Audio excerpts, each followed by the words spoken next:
What's up, all you marks out there? It's the veteran Jack Vaughn, the last real professional wrestler, and you're checking out the 3 Count Podcast.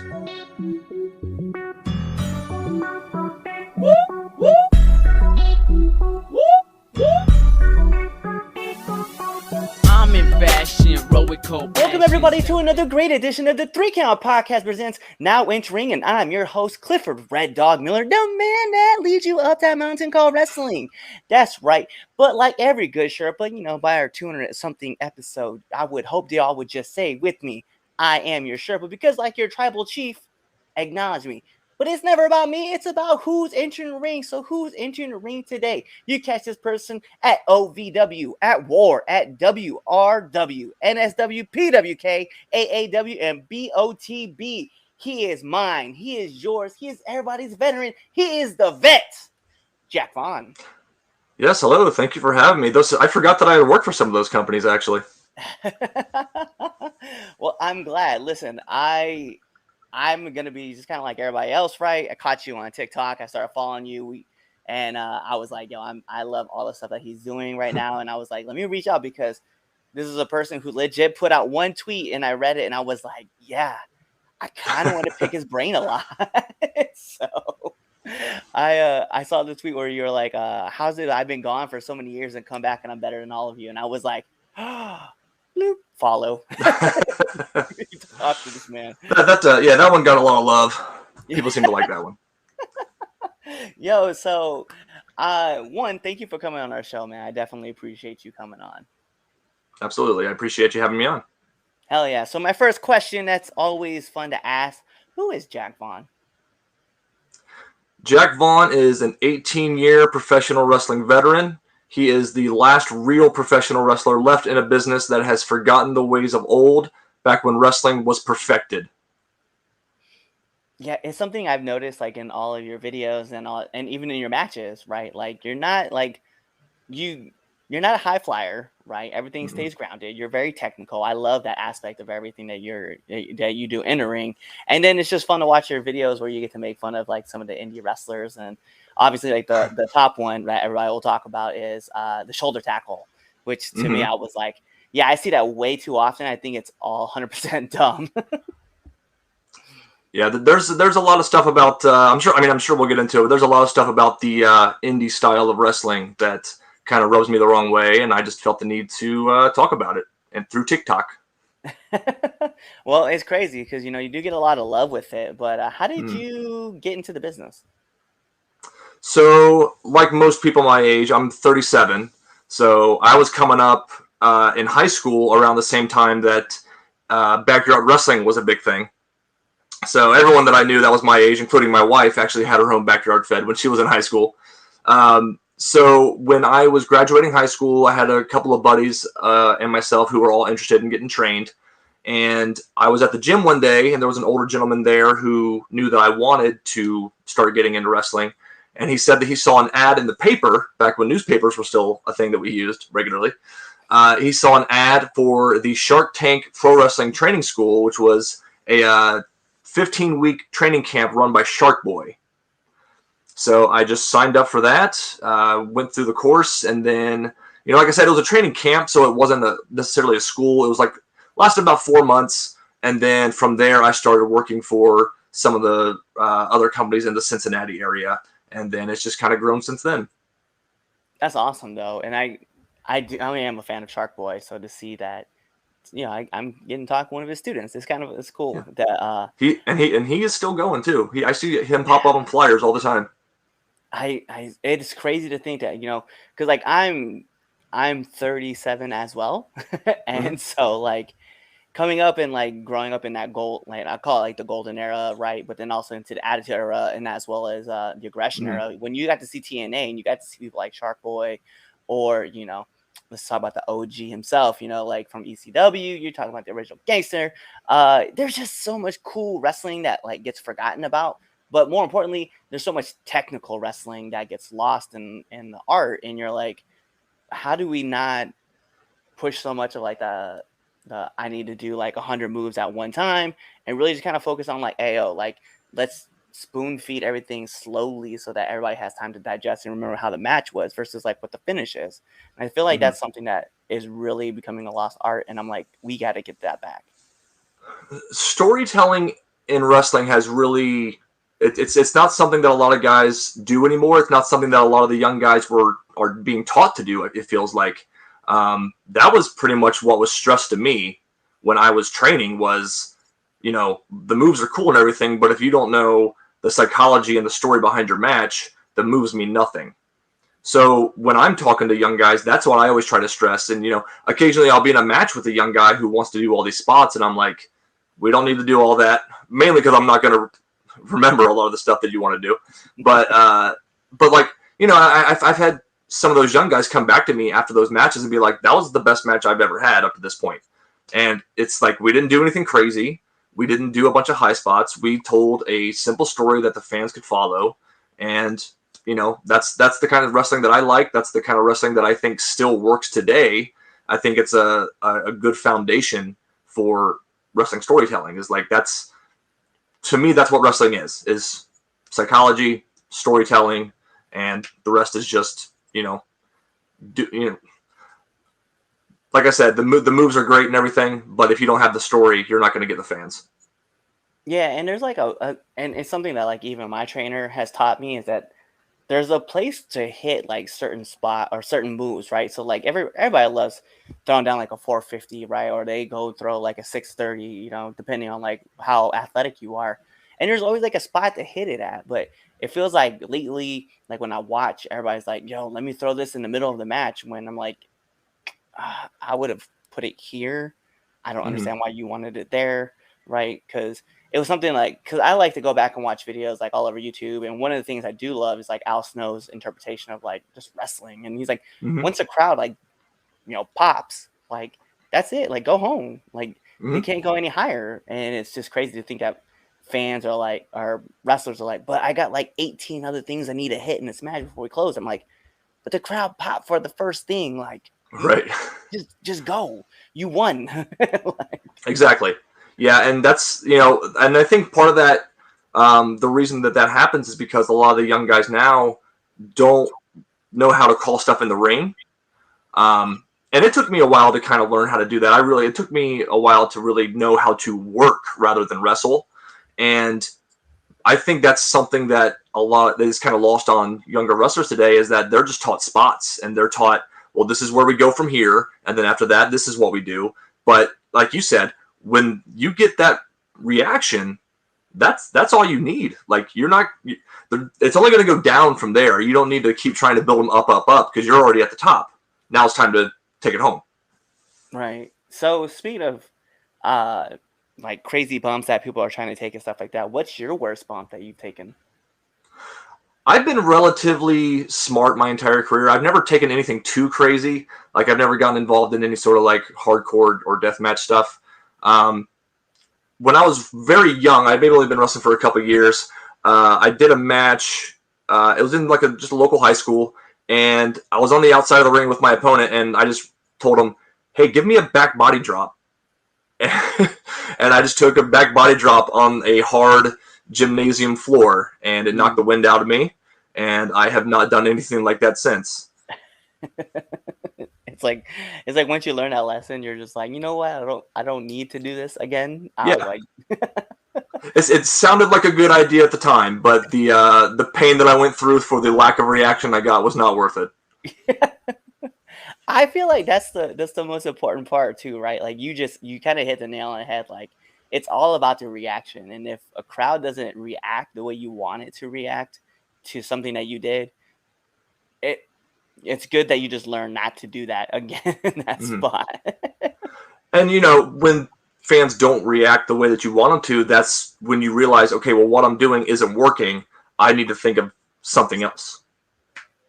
Yeah, and it's funny because like I know like when I was building up my move set and helping, right? Because if fun fact for everybody who's been paying attention, like I've been in for just like maybe just under 3 years, and so I really only hit like maybe 5 or 6 moves, and that's all I really add in my arsenal. And people ask me all the time, they're like, "Well, what do you like to do?" I'm like, simple things like a German suplex, a spine buster, maybe. Like if I want to feel crazy, like maybe a Rana somewhere, but I'm like, otherwise, I Mhm. don't really want to do like anything like wild because I just like, I don't know. One, I don't want to take crazy bumps because I'm older, but two, it's like I want to have a if I want to have a productive career and show up the next week at another promotion, I'm not gonna do something that could jeopardize me Right. just for something that might not work.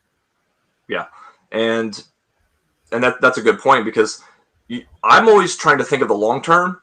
And right now my career is going better than it ever has, and I've been doing this for almost 20 years. And my body is not as strong as it once was. I got many aches and pains, but I'm still trying to think of the long term because I still want to try to make a run with one of the bigger companies if possible. So yeah, like if someone's telling me, oh yeah, we're gonna do a destroyer from the top rope, I'm like, we're not doing that at all. Like we're not even coming close to that top rope.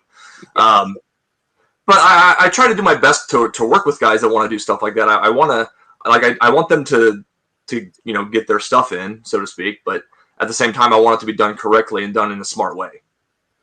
Yeah, definitely. One thing that like one of my trainers like would always talk to me about too is that like while you're building up your moveset, like you always want to figure out like the five characters that your character is going to be kind of based off of.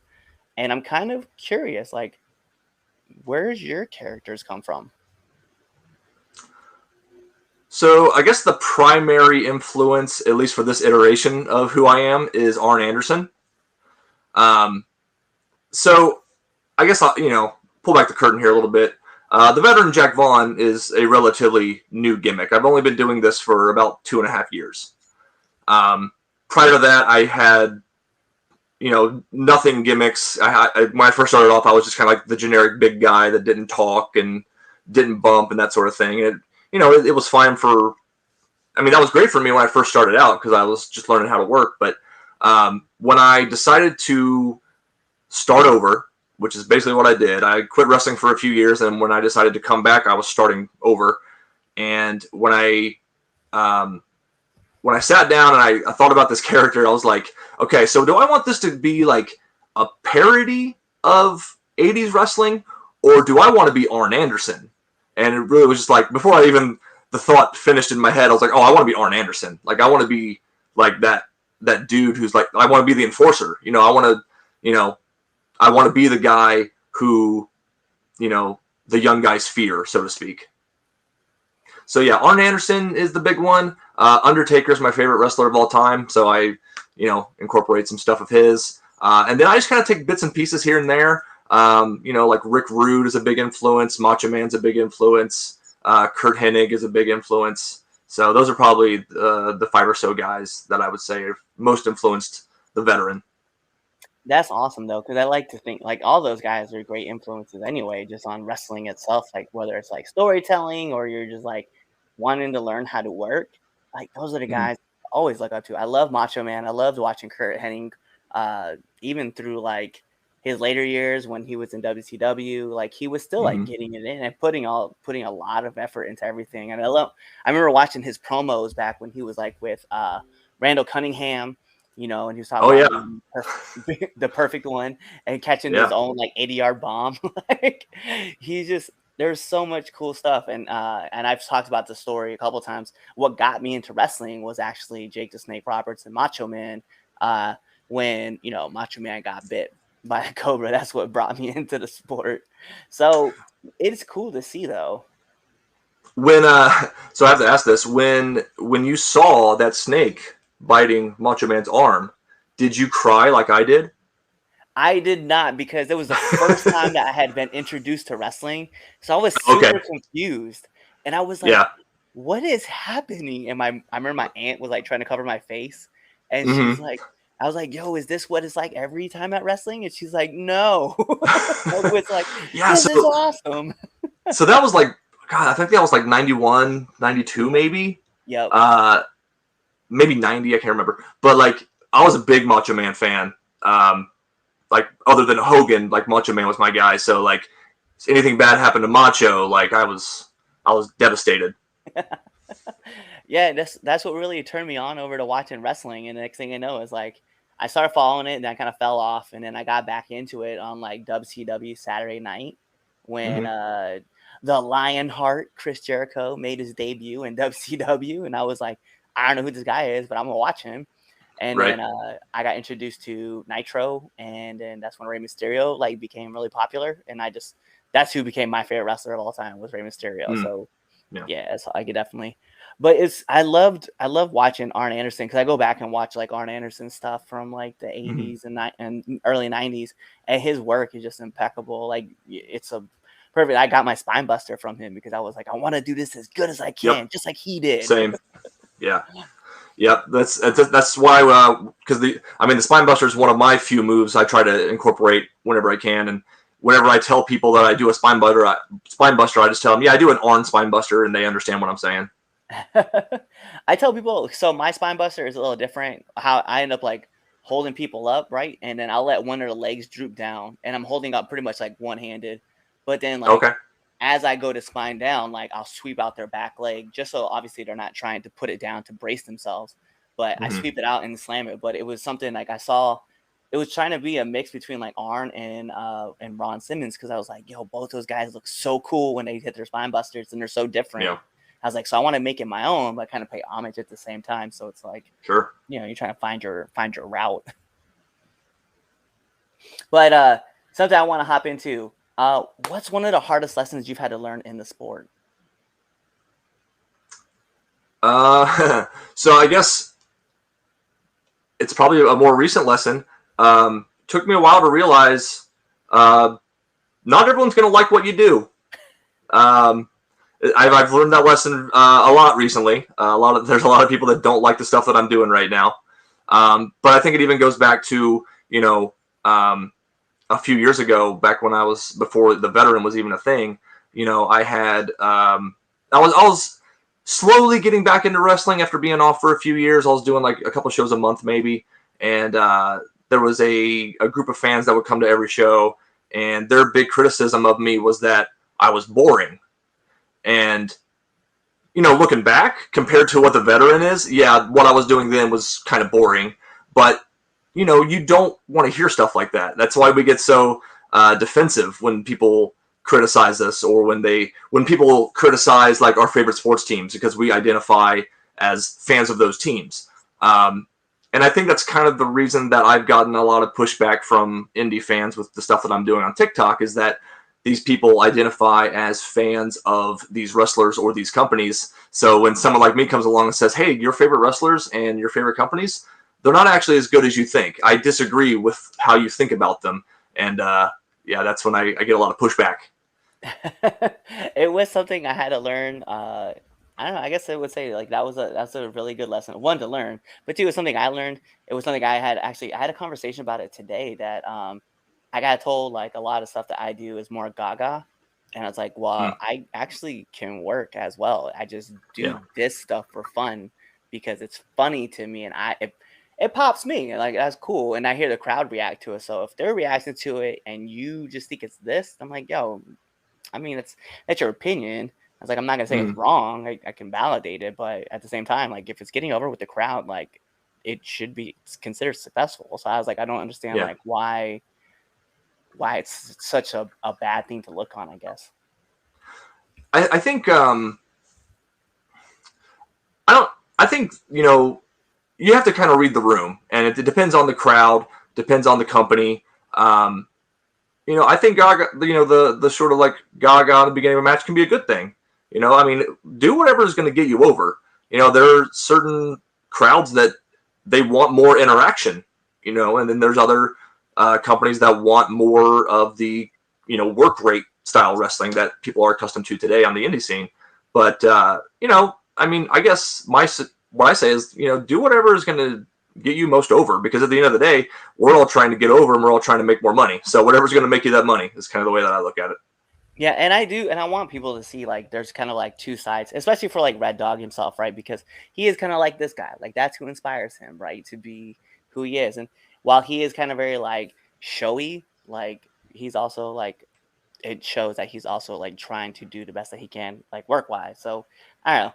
I do understand that aspect of like reading a room and like checking out and making sure that obviously not everybody's in for a comedy gimmick, which is 100% Yeah. okay. But I can I can switch the style up and be more serious if you need me to be. So that's why I'm always like, I've done the research on your company. I know where I gotta go, what I gotta do, and if this is what you want, this is what you'll get. If you don't like that, cool, we'll change it. I mean, Yeah. Well, like I posted a clip recently. I think it was yesterday of a match I had earlier this year at the Squared Circle Expo, where I was in the ring with Hornswoggle, or Swoggle as he goes by now, and I got some people pushing back on me like, "Oh, so you're gonna trash indie stuff, but this is one of the most indie things I've ever seen," and like I understand what they mean, but at the same time, it was a convention show. That crowd wasn't there to see me. They were there to see the stars. Like every match had like a local guy and then like a big name star. Like people wanted to see Hornswoggle do his funny stuff, and they didn't care about what I did. right. They cared about how I reacted to what Swoggle did. But like I'm 6'6", and Swoggle's a little guy. So how else am I supposed to kind of play that off? Like the only way to really do that is to incorporate some comedy, and I felt like that is the perfect opportunity. There's a time and a place for everything, and that was the perfect time and place to do some comedy.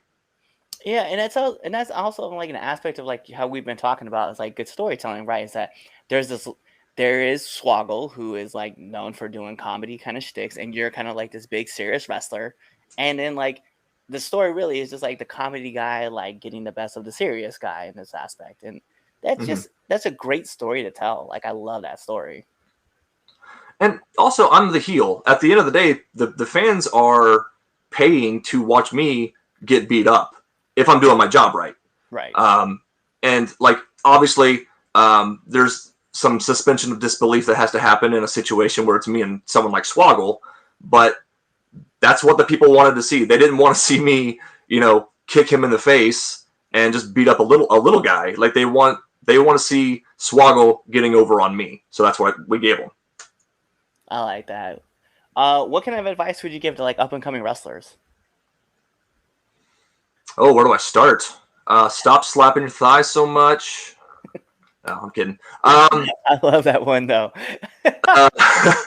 I mean, the thing that I think a lot of young wrestlers need to do today is learn and I kind of touched on it earlier, learn the difference between wrestling and working. Because working is going to get you a lot further, and it's going to save your body. And, we talked about some of the crazy bumps that we've taken before. Like, I'm relatively healthy for my age, and that's because I've been smart with the bumps that I've taken. I haven't done anything crazy. It helps that I'm big enough to where it doesn't make sense for smaller guys to be bumping me around. But, learning to work a crowd and learning to work your gimmick, more importantly, that's going to get you so much further than the amount of moves that you can do in a minute. So just learn the difference between working and wrestling, and learn how to work. I like that. I like that a lot. So my last question before we jump into the best segment of the 3 Count podcast is I do need one do and one don't of the locker room. Oh, okay. Do wash your gear. And I guess the don't. Don't. I guess, for lack of a better word, like, don't be the weird guy. Yes. Like, just be a dude. Like, like, don't be like, just like the annoying guy, like, and when I say annoying, I don't mean like, don't bother me. Like, I love when the young guys come up to me and like ask me to watch their matches and stuff like that. But like, just don't be a weird guy. I don't know. I really don't know how to articulate it, but that's what I'm going to go with. Yeah, no, I 100% agree with what you're saying. Don't be that guy. I think every wrestler who's watching this knows who I'm talking about. You know what I mean? Like, they're like, oh yeah, that guy. That's the weird guy. If you think you're the weird guy, chances are you are that guy. Yeah. If you're looking around the locker room and you don't see any weird guys, you're the weird guy. You're that guy. Bet. Well, listen, those are all my heavy hitting questions, but we do got to get into the best segment of the 3 Count podcast, and that is the 3 Count podcast 10 count questions. And this is how it works, Mr. Vaughn. I'm going to fire off 10 questions at you rapid fast. And whatever your answer is, that's your answer. Okay, let's do this. So we'll put on the imaginary timer for added pressure. Bing! And in the words of Mike Goldberg, here we go. SmackDown or Raw? Raw. Favorite movie? Terminator 2. Let's go. Have you seen this boy? Android or Apple? Apple. Favorite cartoon? Does The Simpsons count as a cartoon? It 100% counts as a cartoon. Okay, then The Simpsons. TikTok or Instagram? Instagram. Favorite actor? I guess Schwarzenegger. Let's go. All my favorite movies are like his action movies. Marvel or DC? Marvel. Favorite podcast? Jim Cornette Experience. It's a good one.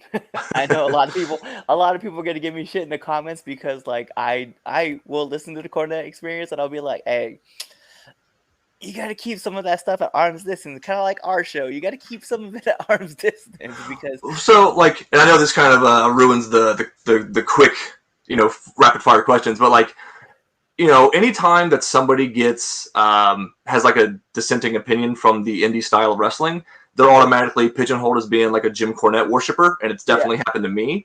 But the thing is, like, you listen to Jim Cornette, like, why wouldn't you want to listen to a guy who's done it all? Like, 40-something years in the business, managed some of the greatest tag teams of all time, has been backstage with all the big companies. Like, you may not like what he has to say, but the guy, even if he's a little extreme sometimes, and, sometimes he does just come off as like a bitter old man, but the guy's got a lot of knowledge, so why wouldn't you listen to it? Or at least respect it and take it in. Maybe you don't agree, but at least evaluate it.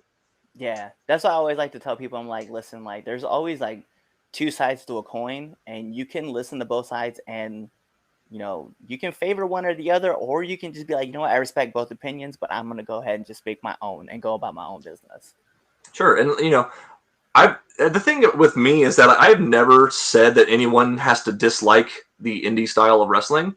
I've never taken a shot at an individual or a company, but I get a lot of people taking shots at me, and it's just like, really all it is just like, yeah, I'm poking fun at indie wrestling, but at the same time, like, that doesn't, like, I'm allowed to have a different opinion, and like, you can still love, the work rate style of wrestling. You can still love all the moves, but I don't have to agree with it, and it's cool if we disagree. That's what's great. There's so many different styles of wrestling, and if that's what you like, that's fine. It's not for me. Yeah, I agree. I agree with it a lot. Yeah. You can still appreciate the art form on either side. Like, I know a lot of people, and I know, like, don't worry, we had 2 questions left for the 10 count podcast. All right, guys, don't trip. But I know, like, one of my favorite things is, right, people ask me all the time, they're like, how do you feel about deathmatch wrestling? I'm like, it's an art. It's not my type. I can appreciate it, but it's not my type of art. But I can definitely, I appreciate those guys who do that and tell those stories. But I was like, it's not my thing, though, unfortunately. Yeah, I'm the same way. Like, it's not for me. I'm glad that they're the ones doing it because I don't want to do it. And the same thing goes for, like, indie wrestling. This, the guys that do a lot of flips and stuff. Like, I will never discredit them for their athletic ability and their athleticism. It's incredible what guys are able to do. But I see stuff like that, and it doesn't interest me because it's more based on a show than the story. Facts.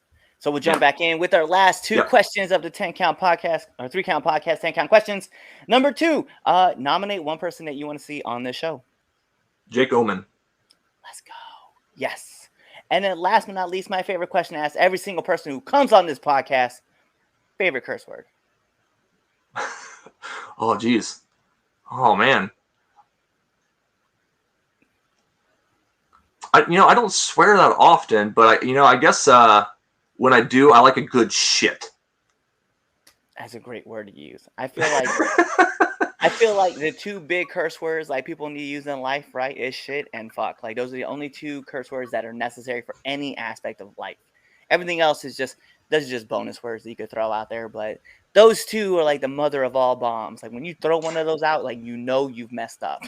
I feel like, with shit, like with that sh sound, you can really put some stank on it, like shit. You know what I mean? Yeah. Well, those are all my heavy hitting questions. So the last thing I need from you is to let our listeners and our viewers know where they can find you.